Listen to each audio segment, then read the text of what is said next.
কিছুদিন আগে পর্যন্ত বাংলার আনাচে কানাচে একটাই শব্দ ঘুরে বেড়াচ্ছিল যে সত্যি কি বিজেপি এই রাজ্যে ক্ষমতায় আসতে চায়, সবটাই তো সেটিং। সেই ধারণা যে পুরোপুরি চলে গেছে এমন কথা বলা যাবে না, কিন্তু সেই হাওয়াটা চেঞ্জ হচ্ছে এবং মানুষের মধ্যে প্রশ্ন জাগছে, এরা যে ধরনের ছলচাতুরি জানে শেষ পর্যন্ত কি বিজেপি পারবে এদেরকে সরাতে?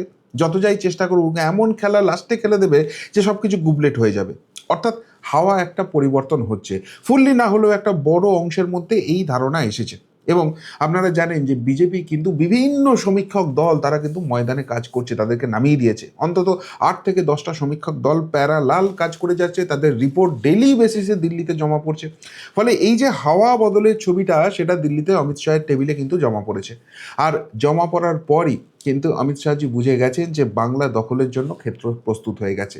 তাই এটাকে বেশ কয়েকটা ভাগে, একদম নির্বাচন অবধি, নির্বাচনের ফলাফল ঘোষণা অবধি পুরো জিনিসটাকে ব্লু প্রিন্ট সাজানো হয়েছে এবং তার ফার্স্ট রাউন্ড আপাতত ইমপ্লিমেন্ট করা হচ্ছে।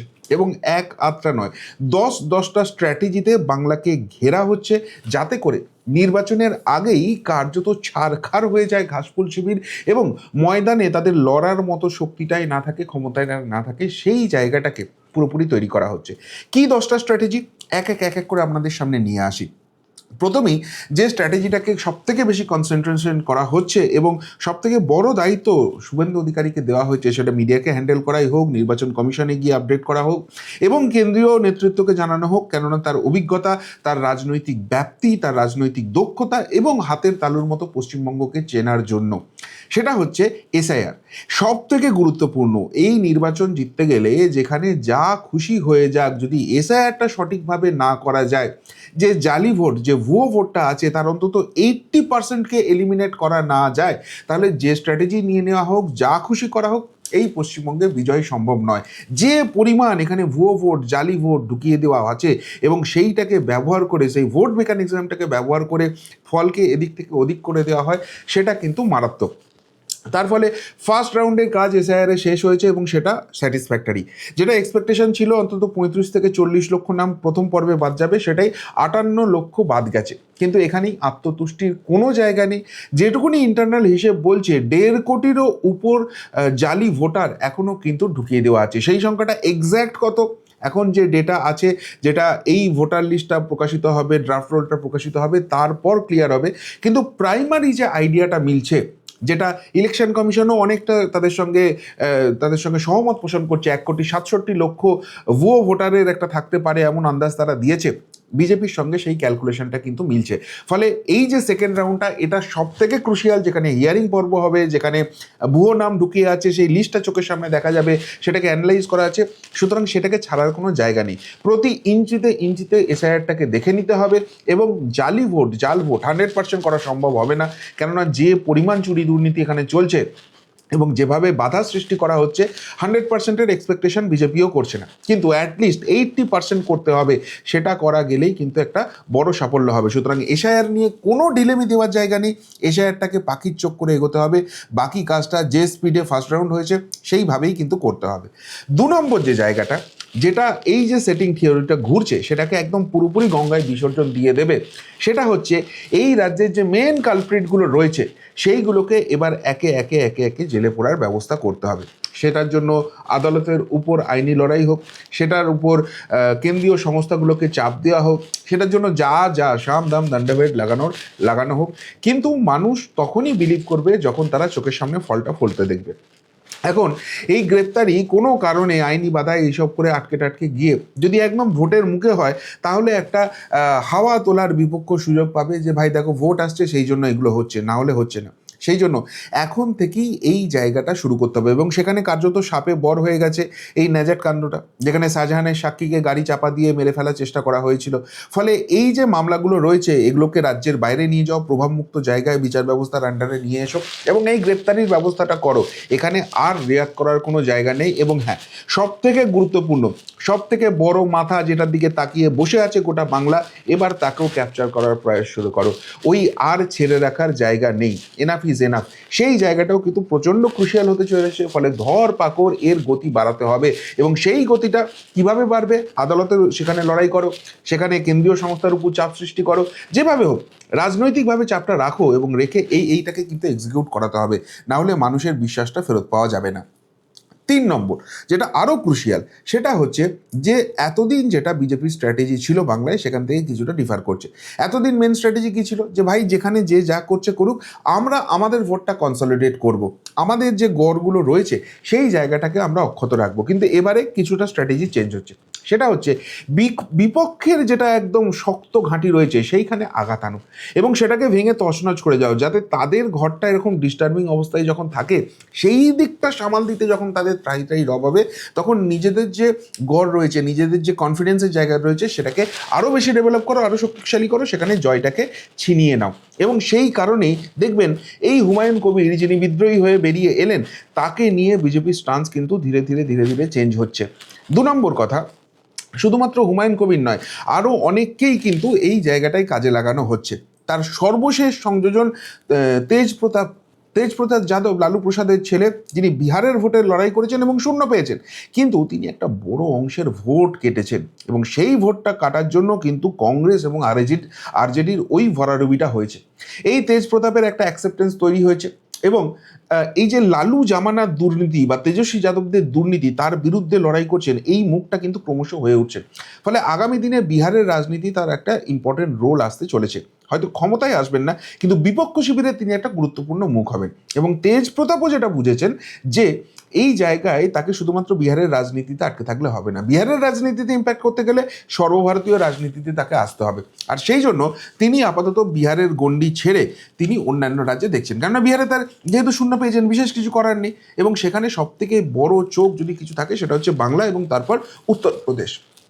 তো স্বাভাবিক তেজপ্রতাপ এলে হিন্দু ভোট কিছুটা কাটতে পারে, কিন্তু এই জায়গায় তেজপ্রতাপকে আটকানোর মরিয়া চেষ্টা না, সেটা কখনোই করা হবে না। উল্টে এই তেজপ্রতাপ যদি মুসলিম কনসেন্ট্রেটেড সিটে যান, সেখানে এই তেজপ্রতাপকেও ব্যবহার করা হবে। অর্থাৎ আইএসএফ বলুন, মিম বলুন, হুমায়ুন কবির বলুন বা তেজপ্রতাপ বলুন, যে শক্তিগুলোই তৃণমূলের গড়ে গিয়ে ধাক্কা দিতে পারবে, তাদেরকে তাদের মতো করে লড়তে দেওয়া, সেই জায়গাটা ছেড়ে দেওয়া। কেননা ওখানে বিজেপি চাইলেও, হেমন্ত বিশ্ব শর্মা তো বলে দিয়েছে, যদি 1 লাখ টাকাও দেওয়া হয় মুসলিম ভোট পাবো না।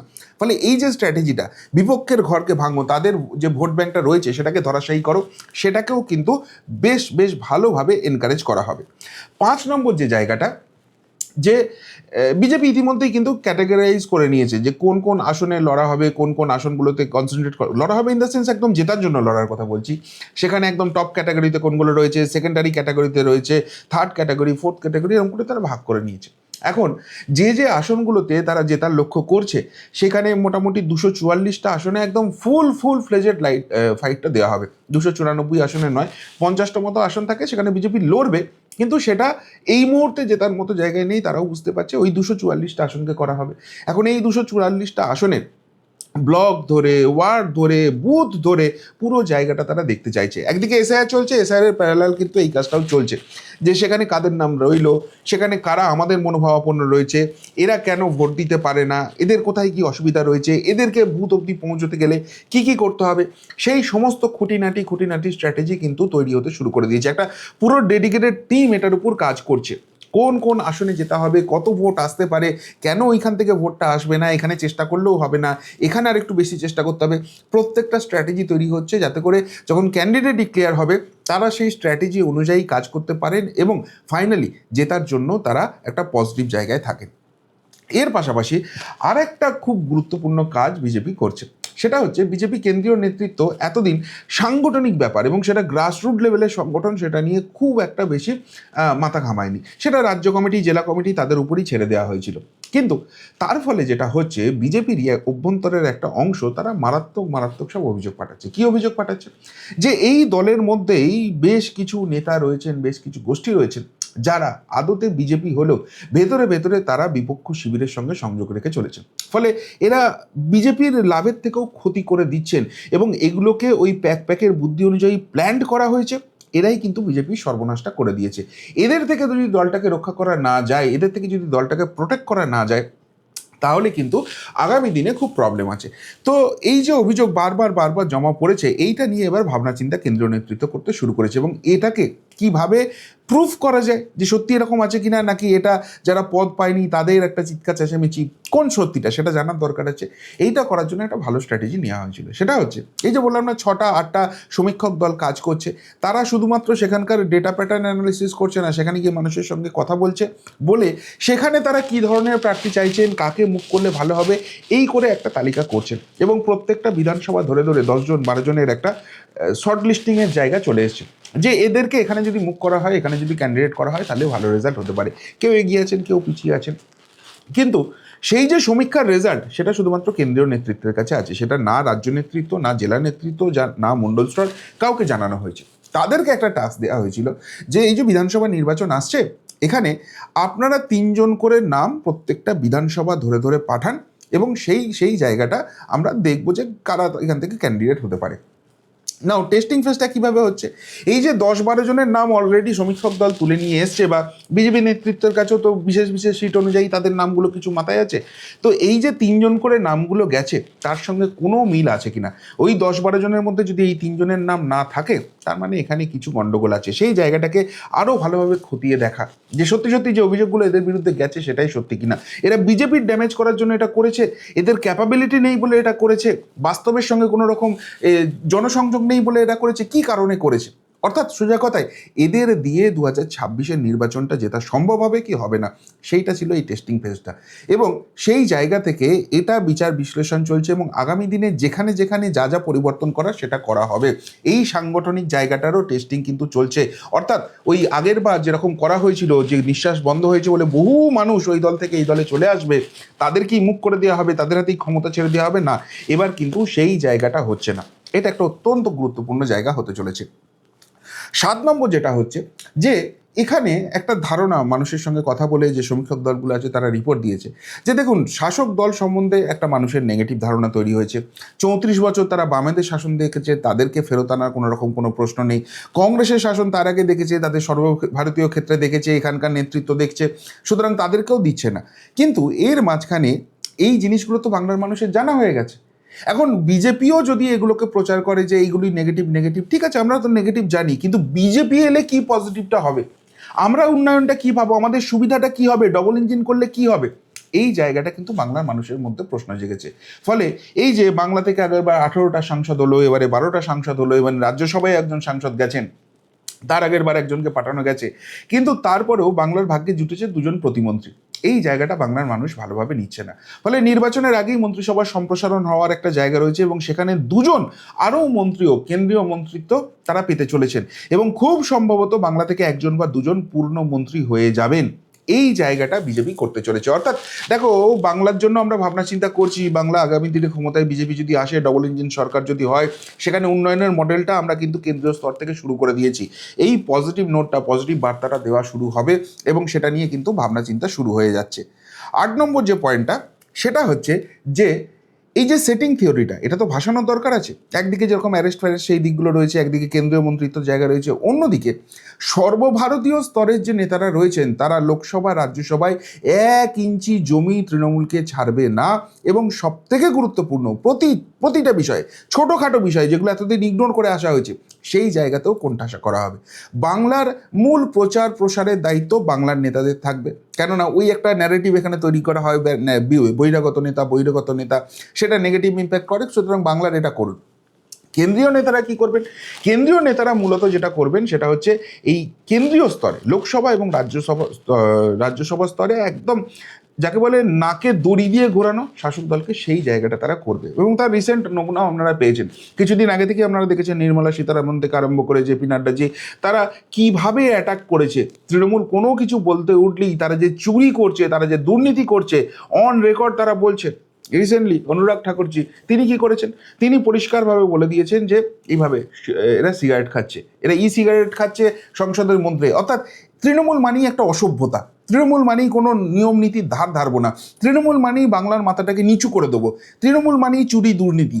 এই যে জায়গাটা, এটা সর্বভারতীয় স্তরে অন রেকর্ড লোকসভা রাজ্যসভা সেখানে তারা করবে, 1 ইঞ্চিও জমি সেখানে দেবে না। তাহলে কি সর্বভারতীয় স্তর থেকে এই জায়গাটা এস্টাবলিশ হয়ে যাবে যে সেটিংয়ের কোনো জায়গা নেই, তাহলে তৃণমূলকে এই অ্যাটাকটা করতো না। উল্টো দিকে যদি এখানে সেটিং থিওরি ভাঙার জন্য যেগুলো মানুষ এক্সপেক্ট করছে সেগুলোকে পরপর ইমপ্লিমেন্ট করা যায়, 2 এ 4 হবে, এর ডিভিডেন্ড কিন্তু ভোট বাক্সে আসবে, এই জায়গাটা একটা চলছে। 9 নম্বর যেটা আরও ইম্পর্টেন্ট, সেটা হচ্ছে এই জায়গাগুলোই এতটাই চাপ সৃষ্টি করো যে যারা বর্তমানে তৃণমূলের নেতা বিধায়ক রয়েছে তাদের মনের মধ্যে আতঙ্ক তৈরি হবে, তাদের মনের মধ্যে একটা ভয় তৈরি হবে, এবং সেই জায়গা থেকে তারা বিজেপিতে আসার সিগন্যাল দিতে শুরু করবে। কিন্তু এদেরকে কিছুতেই নেওয়া হবে না, কেননা মানুষ এইটুকুনি চাইছে যে এখানে স্বচ্ছ মুখ আসুক, এখানে পরিবর্তন হোক, পরিবর্তনটা শুধু রঙের নয়, পরিবর্তনটা সত্যিকারের পরিবর্তন হোক। 2021-এ যে ভুলটা হয়েছিল সেটা এই তৃণমূল থেকে প্রচুর নেতা মন্ত্রীকে নেওয়া হয়েছিল, বিধায়কদের নেওয়া হয়েছিল, তাদের টিকিট দেওয়া হয়েছিল, কিন্তু এবারে আর সেই জায়গাটা কিছুতেই করা হবে না। কিন্তু এমনই পরিবেশ পরিস্থিতি এখানে তৈরি করে দাও যাতে করে তৃণমূলের যে হারটা হচ্ছে সেটা এই নেতা মন্ত্রীরা খুব ভালো করে বুঝতে পারে, এরা ছটফট ছটফট করতে শুরু করবে, এরা সিগন্যাল দিতে শুরু করবে, কিন্তু তারপরেও এদের জন্য নো এন্ট্রি। হ্যাঁ, যারা কর্মী সমর্থক নিচু স্তরে তাদেরকে সাদরে গ্রহণ করা হবে, এবং এদেরকেও অবশ্যই গ্রহণ করা হবে, কিন্তু সেটা একজন বিজেপি কর্মী হিসেবে। এরা আগে বিজেপিটা শিখুক, বিজেপির নীতি আদর্শ ঠিকঠাকভাবে জায়গায় পৌঁছক, তারপর যদি এরা পজিটিভ জায়গায় থাকে অবশ্যই এদের রেকগনিশন দেওয়া হবে, কিন্তু এই আসবো টিকিট পেয়ে যাবো এই জায়গাটা নয়। এতে দুটো জিনিস হবে, এক, নিজেদের দলের কর্মী সমর্থকদের কাছে অত্যন্ত পজিটিভ বার্তা যাবে, আর 2, এই যে তৃণমূল হারছে, তৃণমূলের মধ্যে থেকেই লোকজন যখন বলতে শুরু করবে তখন তৃণমূল যে কর্মী সমর্থক আছে তাদেরও মনোবল ভাঙতে শুরু করবে। সুতরাং এই স্ট্র্যাটেজিটা নিয়েই কিন্তু এগোনো হবে। ওই আগের বারের মতো আসবো আর যোগদান করে দেবো আর টিকিট পেয়ে যাব না, ওই জায়গাটা হবে না। আর 10, যেটা সব থেকে গুরুত্বপূর্ণ, সেটা হচ্ছে এখানকার যারা কর্মী সমর্থক রয়েছেন, যারা ফ্লোটিং ভোটার রয়েছেন, তাদের মধ্যে এই বিশ্বাসটা জাগিয়ে তোলা, হ্যাঁ বিজেপি বাংলা দখল করতে চায়, বিজেপি বাংলায় ক্ষমতায় আসতে চায়, এবং সেই ক্যাপাবিলিটি আছে, সেইটা বিজেপি শেষ অবধি করে দেখাবে। এবং সেটার জন্য সব থেকে পজিটিভ হচ্ছে অন্যান্য রাজ্যে যেখানে কার্যত অসম্ভব যুদ্ধ ছিল সেখানে বিজেপি কিভাবে জিতছে, কি করছে, সেই স্ট্র্যাটেজিগুলো বাংলায় ইমপ্লিমেন্ট করা এবং সেই এক্সাম্পলগুলো বাংলার সামনে রাখা। যেমন বিহারে কিছুদিন আগে অবধি বলা হচ্ছিল বিজেপি নাকি ক্ষমতায় আসতে পারবে না, আর সেখানে কি হলো, ধুয়ে মুছে বিরোধীরা সাফ হয়ে গেল, 200-র উপর আসন নিয়ে এনডিএ জোট ক্ষমতায় এলো। কেরালা, যেখানে নাকি বামেদের শক্ত ঘাঁটি, বামেদের বাইরে কংগ্রেস আছে, বিজেপির যেখানে নাম ও নিশান নেই, সেই সব জায়গাতেও, কঠিন জায়গাতেও জেতার মতো জায়গা তৈরি করা এবং জিতে দেখানো। অর্থাৎ এই সব জায়গাতে যদি আমরা করতে পারি, এবং সেটা তাহলে বাংলাতেও ইমপ্লিমেন্ট করব। কেন এই জায়গাটা ইম্পর্টেন্ট? তার কারণ হচ্ছে যারা বিজেপিকে ভালোবাসেন, বিজেপিকে ভোট দেন, তাদের মধ্যে একটা স্বপ্ন রয়েছে যে ভারতবর্ষকে হিন্দু রাষ্ট্র করতে হবে, ভারতবর্ষকে অখণ্ড ভারতবর্ষে পরিণত করতে হবে। এগুলো সেন্টিমেন্টের জায়গা, হবে হবে না সেটা ভবিষ্যতের গর্বে, কিন্তু যতক্ষণ পর্যন্ত না বিজেপি অ্যাবসলিউট ক্ষমতাটা পাচ্ছে, প্রত্যেকটা জায়গায় চলে আসছে, এই স্বপ্নগুলো সত্যি হতে পারবে না। সুতরাং সেইটা করার জন্য যেখানে যেখানে বিরোধীরা রয়েছে সেখানে কিন্তু এবার গেরুয়া শিবিরের জয়টা অত্যন্ত দরকার, এই বার্তাটা মানুষের কাছে পৌঁছে দেওয়া। কেরালায় যদি হতে পারে, ত্রিপুরায় যেখানে বামেরা ছিল, বিজেপির ভোট 2% 4% ছিল, সেখান থেকে একবারে ক্ষমতায় আসা সম্ভব, তাহলে কিন্তু বাংলাতেও হওয়া সম্ভব। এই হাওয়াটা আরও জোরদার করা, এবং সেটার জন্য এই যে ফলটা হচ্ছে, এই যে রেজাল্টটা আসছে, সেই ছবিটা নিয়ে আরও বেশি বেশি করে কর্মী সমর্থকদের কাছে পৌঁছানো, তাদেরকে উজ্জীবিত করা। এই 10 স্ট্র্যাটেজিতে আপাতত প্রাইমারি রাউন্ডটা সাজানো হয়েছে, এশায়ের পর্ব যখন চলবে তখন এগুলো এক এক করে ইমপ্লিমেন্ট হতে শুরু করবে, এবং তাতেই আশা করা যাচ্ছে যে বিপক্ষ শিবির অনেকটাই ছিন্নভিন্ন হবে, অনেকটাই জমি হারাবে, এবং ওই যে ছটফটে জায়গাটা তৈরি হবে তখন সেই জায়গাটার উপর বেস করে সেকেন্ড রাউন্ডের নতুন ব্লুপ্রিন্ট আবারও সামনে নিয়ে আসা হবে। আপাতত এই 10 স্ট্র্যাটেজিতেই কিন্তু ছিন্নভিন্ন করার পুরো পরিকল্পনা চলছে। কি বলবেন অমিত শাহের এই ব্লুপ্রিন্ট নিয়ে, বিজেপি শিবিরের এই ভাবনা চিন্তা নিয়ে? যদি কিছু বলার থাকে অবশ্যই কমেন্ট বক্সে কমেন্ট করে জানাবেন। এমনকার মতো এখানেই শেষ করলাম, ফেরত আসছি নতুন প্রতিবেদন নিয়ে খুব তাড়াতাড়ি। ভালো থাকবেন, সাথে থাকবেন, পাশে থাকবেন। নমস্কার।